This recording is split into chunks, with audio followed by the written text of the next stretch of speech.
If someone asks you, what does a perfect melody look like? What does it consist of? What would you answer? Well, you would probably say something like, it needs a good rhythm, right? You have to dance to it. And also it needs to have the perfect notes. It needs to tell a story and it needs to be memorable, right? You have to keep it in your head. So those notes probably all have to stick in one scale, right? For example, the minor scale, we could go with A minor.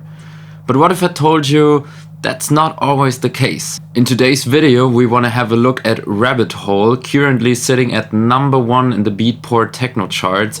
It's a track by Layton Giordani and HI-LO, released on the new drum code Various Artists. And the melody, it actually shouldn't work like this. There's something very interesting about it, and we're gonna dive into that now.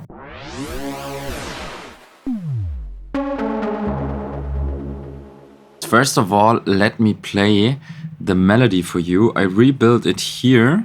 I used Serum for that. We're gonna dive into that in a minute. I just rebuilt the kick and bass line just a little bit, but we want to focus on the melody today and how it's put together by notes and also by sound. So let's have a listen.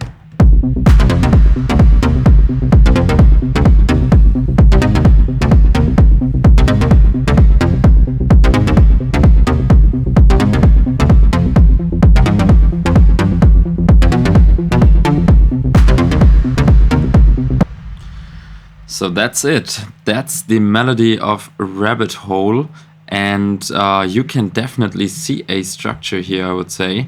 And maybe we start on the notes and then we dive into the sound a little bit.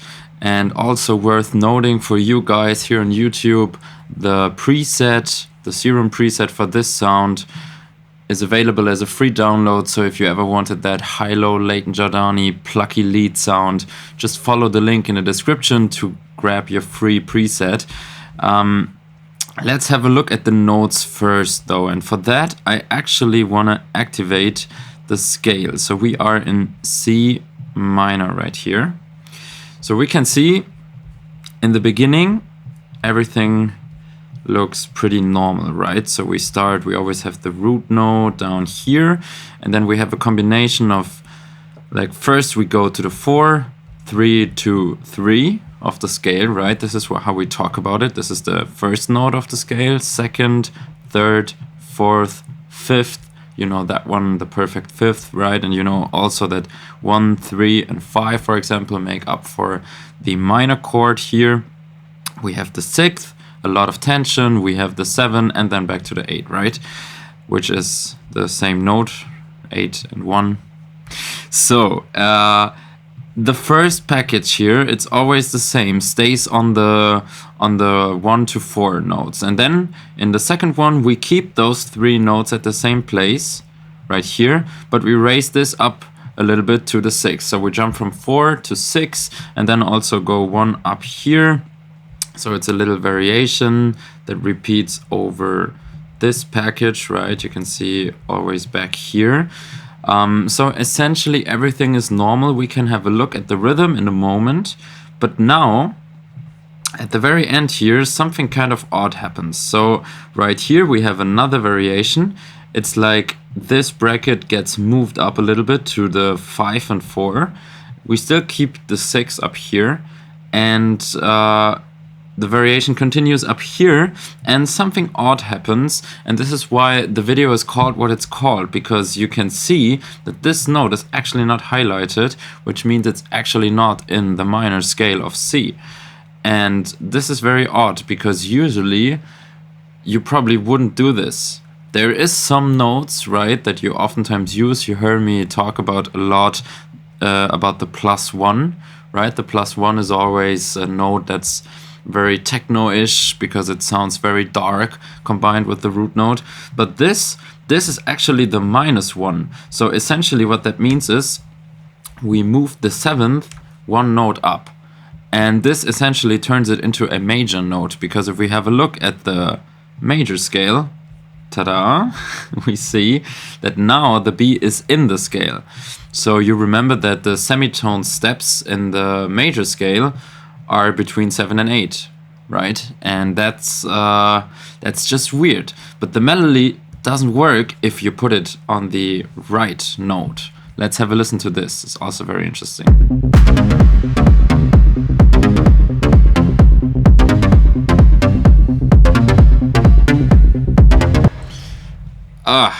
It sounds so weird. It sounds so weird. Let's have a listen again with the right note.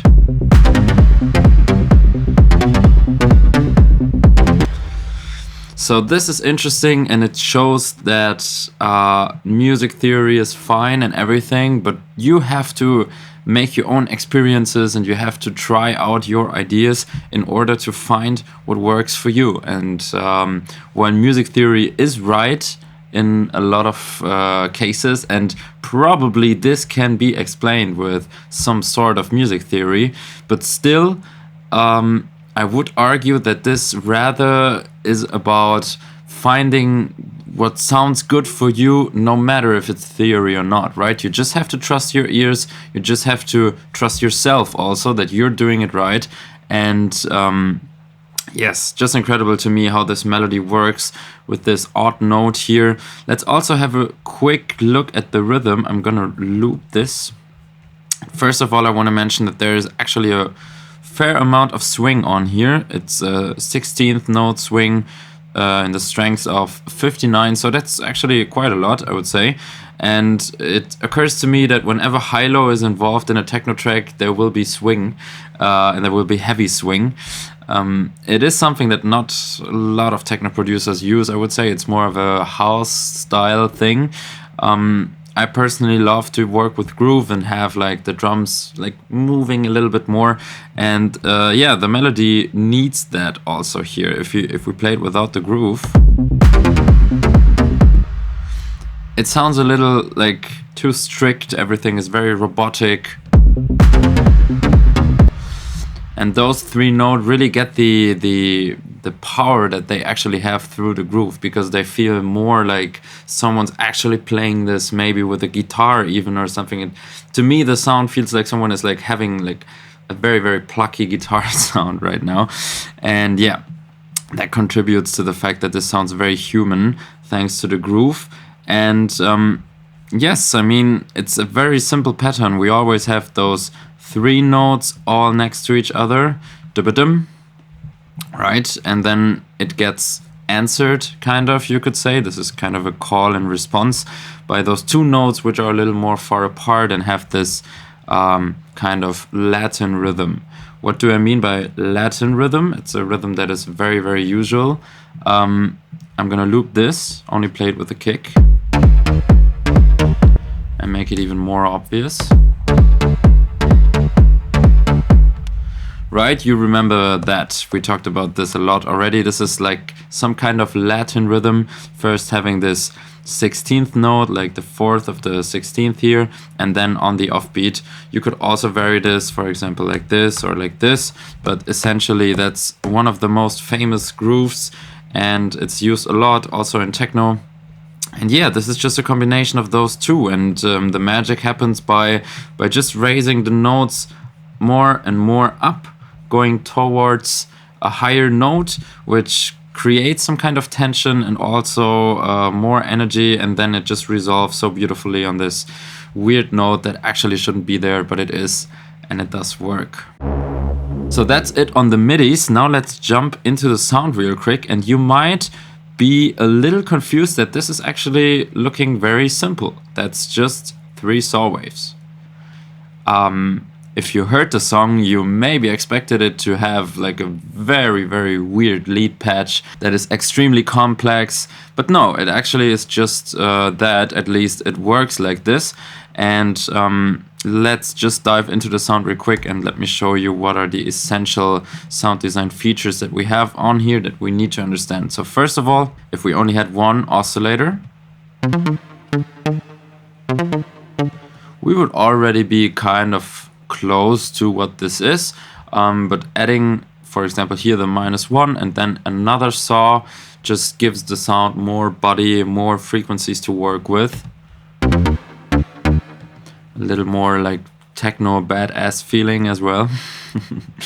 And let's do an experiment now. Let's open the cutoff and check out what it sounds like now. Right, this is a little bit too much, and this is where the whole magic of this patch happens. So we have the cutoff at a fair low amount. That's 150 basically, kind of 150, 140 hertz. So very, very low. And there is an envelope on here, the envelope 2, that opens it a lot, actually to the maximum. And then there's just a little bit of sustain to keep it at a point a little bit higher than the 150. But that's like up to you, you can vary that. What's important is the decay time, and those 108 milliseconds are very, very carefully selected. And even the slightest change here will definitely like change the sound a lot. So what I'm talking about is that there's different like levels of intensity that an envelope can have, and this one here sounds super plucky without losing the complete body of the sound, right? If we make it too short, it sounds a little, it doesn't really have a body anymore, or there's like just a little pluck on top, and then there's some bass in the bottom, and it just doesn't work like this, right? If we go closer to the 100 now,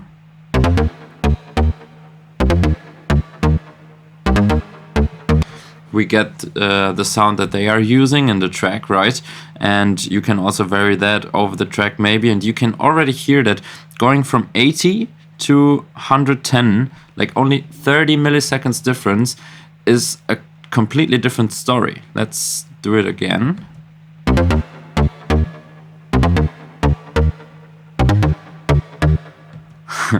Right, so that's basically what I wanted to tell you, and also the other way around. If I just go to 160 now,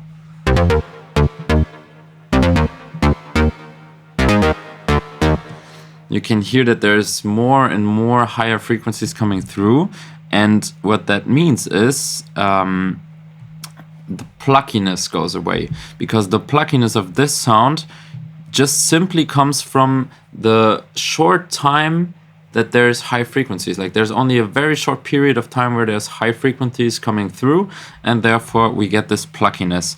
And there's not much more to say about it actually. We have some noise on the filter, like some noise modulating the filter, the cutoff, which is a common trick in Serum to make it sound a little more analog, because basically what's happening now is the frequency of the noise moves the filter, which is a very high frequency, and therefore it moves very fast. So you can hear some kind of noisy texture on the filter, but it's also never on the exact same position, so it sounds more alive, more breathing, and a little more analog therefore. You can see it like this, and then there's just a velocity on the amp, and as I said before, the envelope 2 on the cutoff. So very, very simple, showing you that it's not always about crazy wavetables and like layering 50 sounds on top of each other, but just understanding what do you want from the sound. You want it to be plucky but still have a body. Okay, let's find the right envelope settings. Also very important that here on the envelope 1, which controls the amp, we don't have the sustain down, because then it would sound like this.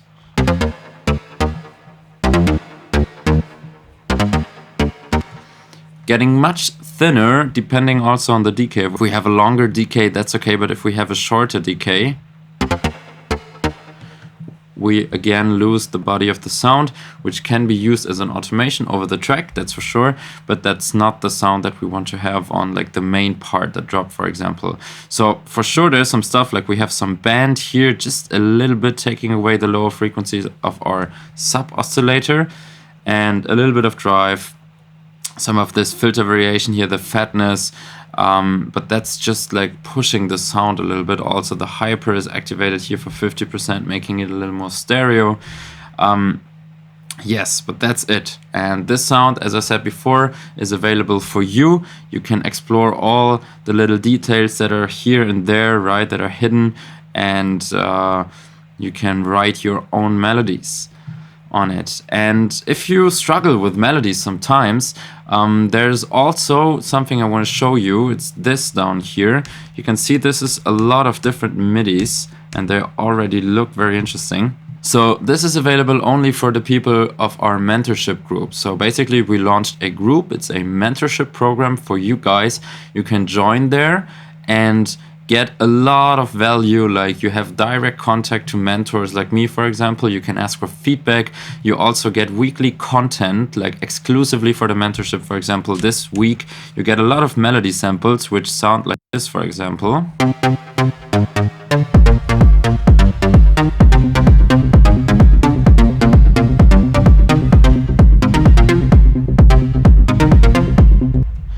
And yeah, if you want to consider joining us there, then check it out in the description. We are a nice community and try to help each other grow and fulfill their potential as a music producer.